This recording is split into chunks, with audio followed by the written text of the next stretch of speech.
So we back again, man, with another special guest. You know, that's part of the foundation of the system and the team that Willie Joe was just, breaking down from bar for bar like he was rapping a rap song. It's a special, special gift, man. If y'all don't know this person, man, go do your history report, man. This dude is one of the bar for bar best in California for sure. Appreciate that, man. You feel me? As we call him, Nio The Gift, man. But I think he's back around with King NTG, man. You understand, man? This is a special moment because throughout time that I didn't see, I can't really ever say that I ever seen you getting interviewed by anybody. Man, it'd be they tuck. You gotta search for them. But I'm glad to be doing interviews right now. You know what I mean? At this point in my life, bro. You know, I'm a man of many words now. You know what I'm saying? I had a lot of time taking 7 years off from the game.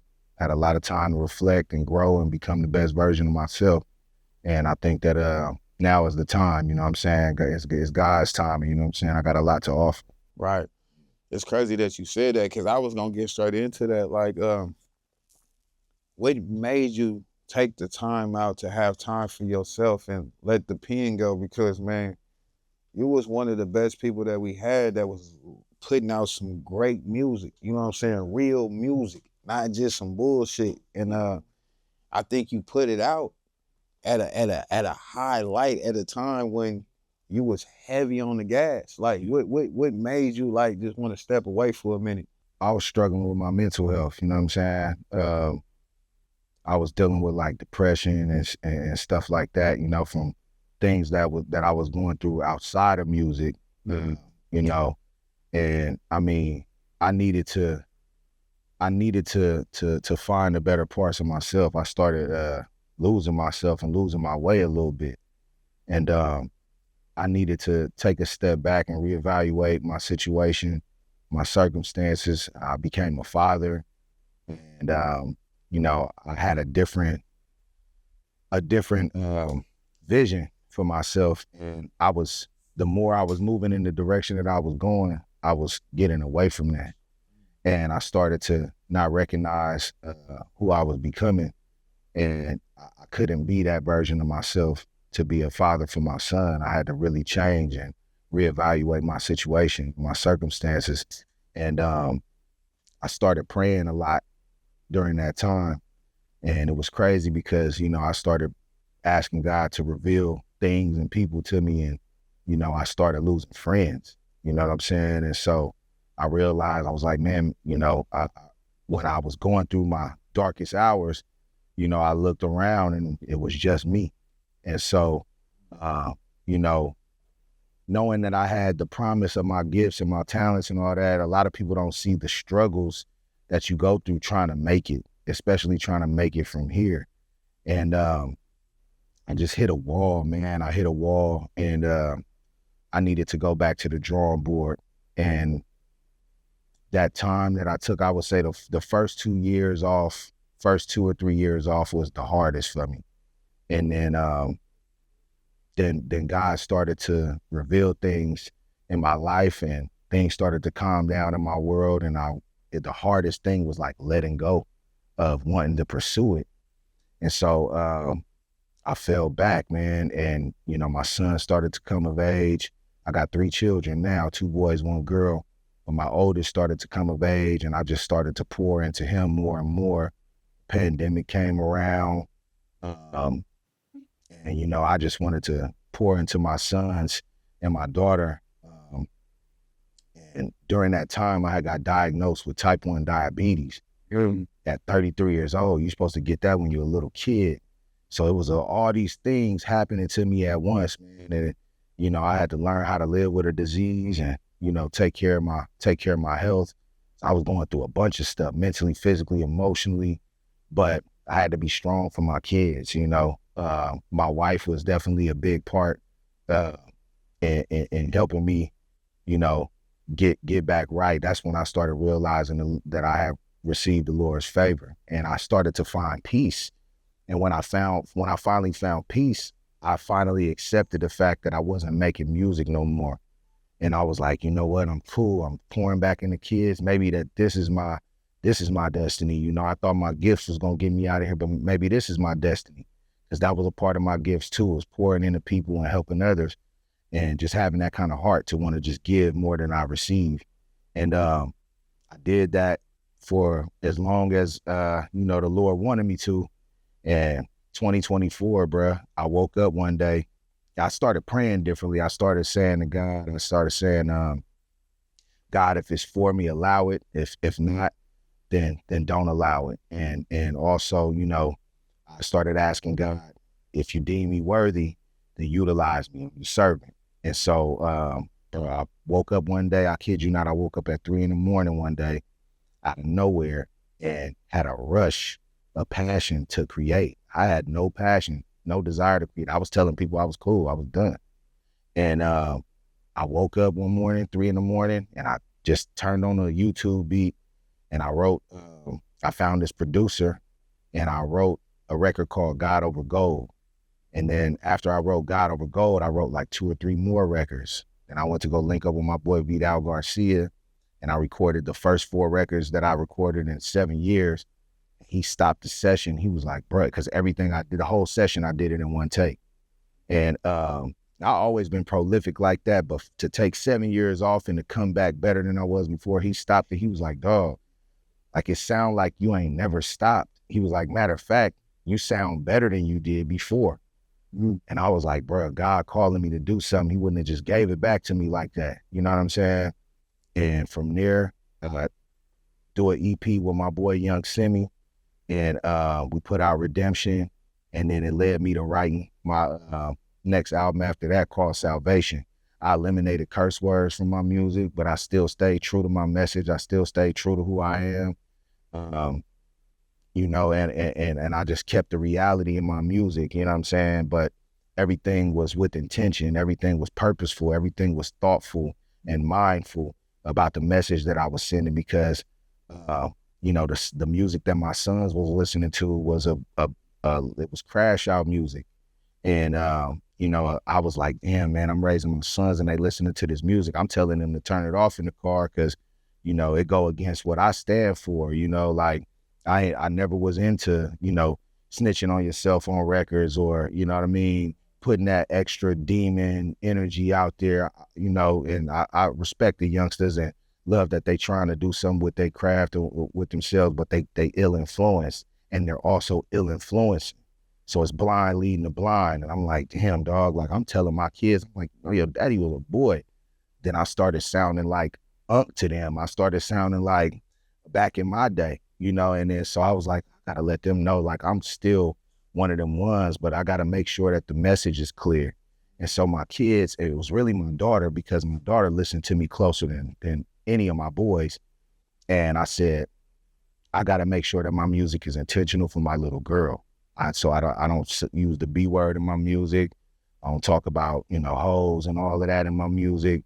She look at me, she'll hold me accountable for everything. Like, Daddy, why you say that? So I was like, I got to make something that they can digest and repeat back in their head and be like, oh, Daddy, you said something right. You said something right there, And my daughter picked up on it instantly. She like, you the best rapper. You the best rapper in the world. She like, it's you. I'm like, who your best 5 rappers? And she say, you, Kendrick Lamar, and whoever else she say, you know what I'm saying? And then my sons start figuring it out, because they partners will be showing them like, hey bro, yo daddy, like they got him listed as one of the top rappers in Richmond. So my oldest son, he looking at that like, damn, my daddy really is a boy like that, But I'm like, look, they holding me in high regard, and I ain't doing none of that stuff that they talking about, you know what I'm saying? And, I really was paying attention to it, because I'm like, I got a 14-year-old, a 15-year-old, a 12-year-old, and a 9-year-old. And I'm sitting there like, a lot of the people that they listen to, I either see a lot of them die during the time that they listening to them. I'm like, I got to tell them like, hey boy, that boy you listen to got killed, or that boy you listen to, man, he just got a life sentence. He didn't just put somebody down. He got a life sentence. So I'm like, damn, what this mean for them, and the life expectancy. It's like, they sitting here idolizing guys who die young or go to jail for the rest of their life early. And I'm like, look, check this out. You 15, this kid is 21. How long you think he been When do you think he lost his virginity and slept with women? Now he about to go be around men for the rest of his life more than he ever been around women. His life over with. Ain't nothing good coming from that, bruh. You can go run it up for 2 years. How much of that money you gonna spend? You gonna spend that for 6, 7 months, go to jail for the rest of your life, and ain't nobody go to all that. They gonna kick in your door, take everything from you, and you did all that for 2 years. You sacrificed your whole life for 6, 7 months of feeling like you was balling and doing something great, or you end up dying an early death. It ain't worth it. So I'm like, man, what does this mean for the life expectancy of the youth if y'all keep on championing this way of life? And you know, it's to me, it's all, I ain't no conspiracy theorist like that, but I'm on the side of reality, man. It looked like one big setup to me, you know, because they couldn't get some of us, and so they went after the babies. The babies don't know, they ain't developed yet. So you go give a kid who don't even know nothing about no money, you go give him $1 million or even 150,000, 250,000, and you tell him that this how he do it, they're gonna keep trying to do it. And so that now you got this wave of the blind leading the blind, and the youngsters running to an early grave, and they burying themselves, bruh. And that was hurting because all I was doing was coaching the youth. I'm raising my children. I'm around kids all day. I couldn't imagine myself seeing them die young like that. And so I was like, if I come outside and say something, it gotta mean something. It gotta hit. It gotta hit, and it gotta, and the old heads gotta listen to it and be like, you know what, son, you need to be listening to this brother. You know what I'm saying? Or I want the youth to come to their pops or their moms and say, hey, have you ever heard of this artist? Listen to this. So I made my music become like a generational language, and I made it become like something that could transcend amongst, you know, different demographics ethnically. You know what I'm saying? Because you know, I don't want white people using the N-word in the crowd. You know, they jumping up and down, screaming it at the top of their lungs because they just rapping for their favorite artist. But now it's getting out of hand. Now the use of the N-word is out of hand, and it ain't no weight to it no more. So I'm like, man, we got to put some integrity back in this thing, man. And you know, I just also got better at my craft. I started focusing more on the art, and Joe came to us. He invited me to the studio. We pull up, do some Team Bay Area content, and he like, yo, I known Sharp for damn near 20 years, and he like, man, probably more. And he was like, man, I need y'all to get on something. I'm like, man, yeah, Sharp's been supposed to work. Let's do it. So Sharp sent me some records. Thought we come back, and I knock out 5 records in that one session, but the first 4 records I did within the hour because most of it was one take. And I just remember Sharp being like, man, this what we doing? I'm like, this what we doing, Sharp. And from there, we did about maybe, I say 3 or 4 sessions and came out with 17 records. You know what I'm saying? So everything was just prolific. You know what I mean? Sharp got a Bible on the table in the studio. We both God-fearing men. Everything about it was just right. And so it turned into something else, you know what I mean? It started getting its own life. And next thing you know, we link up like a team, and we put this thing together because we knew, we was like, nah, we would be doing this an injustice if we just throw it out there like we don't care about it. This is something that needs to be handled carefully because it can move the needle, and it can mean a lot, not just for us and our families, but it can mean a lot generationally for the region that we represent. And I think that, you know, we really standing on that Team Bay Area business when it comes to this, because we want to see everybody win, but we want to do it the right way. We want to do this with some integrity and represent ourselves on a national level. We want to be somebody, and we want to be a team and put out music that the Bay Area can really be proud of and say, man, we could box with the best of them. You know what I'm saying? So everything is just intentional now and purposeful and thoughtful and mindful, man. And, you know, I'm just grateful to God, man, to be in this creative space that I'm in, this energy that I got, the frequency that I'm tuned in, man. I'm vibrating high right now, you know what I'm saying? And, you know, man, I feel great about it, man. And you know, before I even go too deep into anything else, man, rest in peace to Trill Lee, man.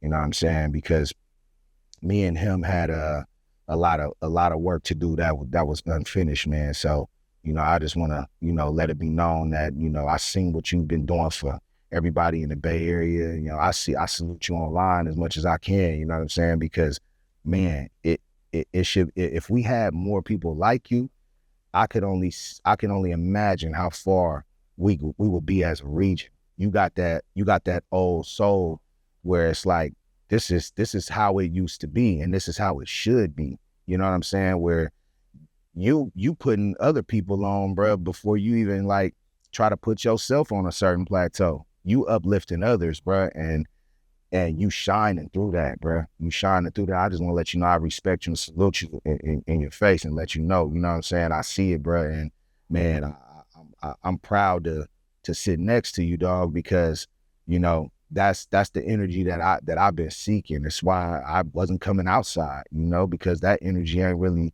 it's like, we like dinosaurs, man, to these folks, you know what I'm saying? Like, energy strange, you know what I'm saying? You got cats that I heard they taking you know, certain they don't even have people dancing in the clubs no more like that. You know, it's a bunch of people standing around looking at each other, bro. Like, that's a recipe for disaster. That's why I don't go. Yeah, so it's like, you know, we got to bring this good energy back, man, because that's what I remember the Bay being, you know what I'm saying? So, you know, it's big dog stomp down time, you know what I'm saying? We done with the shenanigans, man. We trying to change the way it look, we trying to change the way it feel. And I think that you know, with a bunch of individuals like us, we come together and we very intentional about how we step and how we plan and how we execute. That's the recipe for winning. You know, that's a championship recipe, you know what I'm saying? And, you know, we definitely gonna move the needle and change things. I can feel it, man. It's already moving. For sure. You know, for sure. What I can say is, from since you didn't step back into the game, like, your presence has been super felt. Man, I appreciate that. And it has been super missed. Man, I appreciate that. Because I don't even know. Like, one thing that I know and understand, you know what I'm saying, from back in the days of, you know, when me being in Richmond around that time, you know, like, a lot of people don't even know that my blood siblings is from Richmond. Me and my little siblings happen to just be from Oakland. So, like, when you was doing your thing back in the day, and it used to be hella flyers at Top Notch Barbershop. Right. Yep. I used to take your shit. I used to take Barry shit. I used to take all the shit that was at the barbershop because my cousin Notch and my brother Tay. Right. See, people don't know Deontay McKenzie is that's my brother. What? That's crazy, bro. All of y'all, when y'all was growing up, I paid attention to all of y'all, from Slowpoke, from Ron Reyes to, you know, I seen everything, John, you know what I'm saying? Yeah. So, in one promo, me just being who I am, I just paid attention. I created my own narrative, you know, and I just did things the way I desired to put my own passion, you know what I'm saying? And I was a student of the game before I became any type of source of, as they would say, a teacher, because I'm still learning too, you know what I'm saying, to become a professor instead of just a teacher, you know? And I love the fact that you came back, bro, and with the abundance to understand, with having the glory, bro, and the passion, with having that love for God. For sure. You know what I'm saying? Because a lot of times people be in this game and they fear to express their love for God, because we live in demon time where we express our value on what it is to be a demon and turmoil in people and bringing the negative results amongst things instead of looking at the positivity amongst what we call as life, to be able to breathe, you know, and to take in, to just hear that the things that you were saying, as simple as mental health and what mental health means to a lot of people, that they look upon to not even take consideration that once you lose that, sometimes you don't come back from that. Man, what? And, you know, and just to hear how special your kids and your family and, you know what I'm saying, just your team of things that making that love for you, to have this love for this again, bro. Right. I'm so happy, bro, to have you back around to this shit, bro, because sometimes as peers, we are afraid to show homage to others if they're not in their immediate circle all the times. You know what I'm saying? And that's what we feel in as a culture. You know what I'm saying? Because homage is due. And we need to stop looking at homage as dick riding. We need to stop looking at homage as you showing too much love to somebody, and when we supposed to love, and the love supposed to be felt as genuine and pure as possible, because everything that you have said and addressed has been pure and it has been genuine. For you sure. Feel me? Yeah. And to see this full transition within yourself, bro, it's a beautiful journey, bro. And I'm proud of you, bro. Thank you, because brother. it takes a man to mean a lot to me, understand man. his downfalls to be able to accomplish his desires and what he understands. You know what I'm saying? Because sometimes that's taking accountability in life. We don't like to do that as men. We make excuses, and excuses keep us broken and left behind. You know what I'm saying? So for you to acknowledge that, it's heavy on my heart for me to even understand that shit, that sometimes that I don't look at. You know what I'm saying? To where you just made me look at something a little bit different. You feel me? And it's okay to take time out for yourself. I take time out for myself, but it's like, it's okay to take out more time for yourself. You know what I'm saying? To understand, so you don't lose self, because sometimes we push for other people's value so much that we lose who we are. You know, and like you said, you can be in a place, a position where you look around and there's nobody there but you know, and how do you get yourself out of those situations? By believing in prayer, you know what I'm saying? Believing in the man, you know, believing in things that people probably are afraid to express within and without, you know. So it's dope, bro. And I'm so thankful, like I said, bro, to have you back in this game, bro, to give some of these young men the acknowledgement to understand that you don't have to make crash out music to make it last. You know what I'm saying? And living fast, you die young. You know what I'm saying? And it's a great thing, bro. It's a real great thing, bro, to have you, Willie, Sharp, you feel me, and the rest of the Brotherhood of y'all got together, that creating this system and this team that y'all got, that's given the right acknowledgement that the Bay Area can get accepted for. You know, sometimes we look in the wrong places for the wrong people. You know, like, we got some great people in here together. You know, I would love to see you and Chippers do a new record. You know man, what I'm we saying? was just hollering. Y'all, That's my dog since high school. Y'all niggas spit crazy. Yeah. You know what I'm saying? And it's overdue time, because a lot of people don't take the time out to see the value within, because we scared to express it out.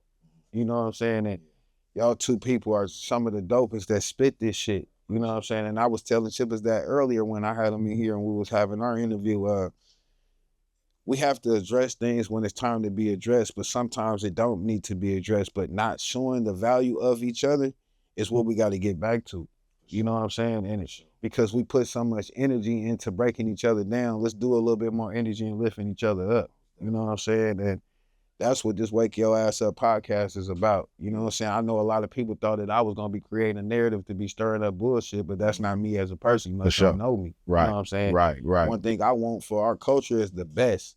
And, you know, if we're going to represent, let's represent the best. And whoever that we have for our foundation, is more to come, you know. And sometimes I think we put too much energy on the ones that already made it instead of keep creating.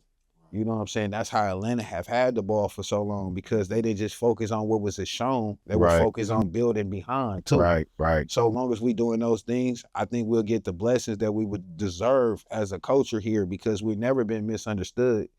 We just have been helping each other. We have been showing each other that value. You know what I'm saying? On that situation to feel like, I know you, so I don't got to push you type factor. Right. That's when you should be pushing the person type more. You feel me? That's what I honestly believe in. If I know you and I see you doing something, we should be helping. Right. We shouldn't be standing around just looking, because that represent us. You know what I'm saying? Every time that we look at another black man come up out of their household, that they're taking a risk for this shit that called music, entertainment, business, we supposed to be looking at them like, man, they can be living a family tomorrow for this shit. So at the end of the day, let's represent each other to where we can help each other to keep each other light going. You know what I'm saying? Motherfuckers is quick to blow they flash out, and when it's black, who gonna help a nigga turn it back on? You know what I'm saying? PG&E ain't free. You know, so we each other's power that brings the PG&E to keep the lights on. So as we keep each other lights on, that's just being support. Support is just letting a person know about a person when those doors are not open. Don't be afraid to bring up a person's name when they're not around. Don't just bring them up when they're around. And we tune to do that just to show that, like, oh, that's love. No, that's not really love, because if you can't talk about me in a closed door, you only doing this because you don't want somebody to press you. And we need to learn to what the understanding of that, so we can understand that like we're better together than we are divided. Right. You know what I'm saying? Right. And these, I can say in these last couple years, they have showed us that being divided can conquer. But no, with the Warriors winning, it was strength in numbers, and it gave us belief. You feel me? So we came from the We Believe team. We still gotta believe it. Just like how people talked upon hyphy, but hyphy was a culture that kept us together with love. You know, the separation came because we came with the don't listen era. So when you don't listen era, you create a lot of kids that was created today that was created off not listening. Right. You know what I'm saying? So right. And making just, good money not listening. Come on. So I just think it's like on what we want, what we acceptance to receive, and what we willing to give out. You know, so like I said, bro, I thank you for coming in, dropping some words of wisdom, some encouragement. And you inspire me, dog. Like, man, I mean, to y'all that's listening out there, bro, like, this how brothers are supposed to link up, you know what I'm saying, and show love and respect to each other, you know, and everybody look at it like, oh, it's dick riding and this and that, you know what I mean, but he just inspired me to go even harder and go even further, you know what I'm saying, and that's what we should be doing for each other, because we got to lift each other up, man, you know what I'm saying. And another thing I want to leave on this note, you know what I mean, because a lot of folks is out there talking about demon time. I'm gonna tell you something, bro. I done been through a lot of things in my life without me going too far in the details. And I'm telling you, I done seen the devil and God clash, and God won. So I'm telling you, God is a God of peace, but God is also a God of wrath. And I'm telling you, in no history book has the devil ever defeated God. So you could demon time yourself all you want to, but I'm telling you that hourglass run out and that clock run out. God is forever, bruh. We just came from doing a panel discussion. Every person on the panel randomly put up there, we all are men of faith and walk with God. So before you get so quick to get on demon time, remember that clock tick real fast, bruh. The clock tick real fast. And you're going to be looking for the devil to save you from God's wrath, and he ain't going to come for you, bruh. He going to tuck tail and he going to save himself. So y'all better be cool out there, man, and start finding your faith. It ain't too late for you if you still got a breath in your body and a heart beating in your chest. Go find God, bruh. Go find God. Or go find yourself first and then go find God. Or go find God and he'll help you find yourself. But y'all lost right now, bruh. Y'all lost, all right? So, and if y'all see me and you want some words of encouragement and some words of advice, man, come holler at me, bruh. Wherever you see me at, it's going to be love, and I'm going to give you some words of encouragement. I ain't going to never, you know, tell you something that'll steer you wrong. I'm going to talk to you just like I talk to my sons, my daughter, my niece, my nephews, you know what I'm saying? And we gonna give it up like that, man. When y'all see me, man, I'm a big brother, I'm uncle, I'm father figure, I'm all that rolled into one. You know what I'm saying? And y'all need brothers like us. You know what I'm saying? And you know, Bay Area, we need to start championing this, bro. We need to start championing love. Ain't nothing soft about showing love. It's something very masculine, very strong about showing love to another brother. Because we don't care what you think about it. We're going to show love to one another. That's braver than looking at somebody and mugging them and not saying something. Nah, build with a brother, man. Build with a brother. Uplift a brother, man. When you uplifting people, bro, that takes strength. That ain't a sign of weakness.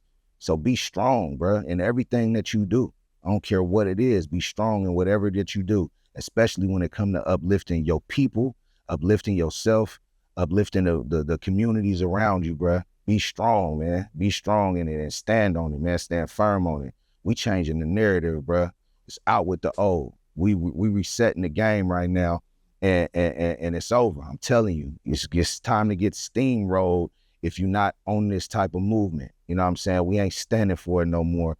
Real steppers is coming outside, and we standing on business about pushing this narrative for longevity. We want y'all to live long, bro. That demon time that clock ran out, bro. Understand that, you know what I'm saying? So, and you will see You know what I'm saying? You're gonna see the power of God, bro. It's gonna manifest. And I'm telling you right now, it's a fair warning. The tsunami is coming. The flood is coming. You better start building your ark or get swept in the waves, man. You know what I mean? Team Bay Area, man.